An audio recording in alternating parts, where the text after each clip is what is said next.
నమస్కారం అందరికీ. ఈరోజు టాపిక్ ఏంటంటే అబ్బాయిలు.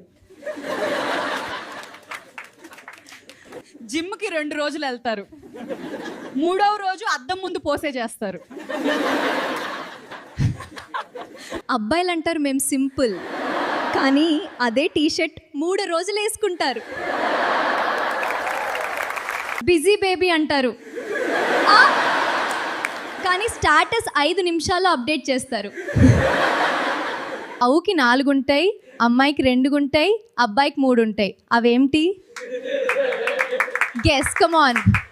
నా భర్తకి పిల్లలు కావాలంటాడు. నేను అన్నాను కోడి పొడిచినట్టు 2 సార్లు పొడిస్తే పిల్లలు పుట్టరని. నా ఫ్రెండ్ గాడు అంటున్నాడు అమ్మాయిల కంటే ఆంటీలు బాగుంటారని. నేను అన్నాను బాయ్ బొందలిస్తాం హా అని. నేను అన్నాను ఏంట్రా అప్పుడే అయిపోయిందా అని. వాడు అన్నాడు నేనేం గుర్రం కాదని.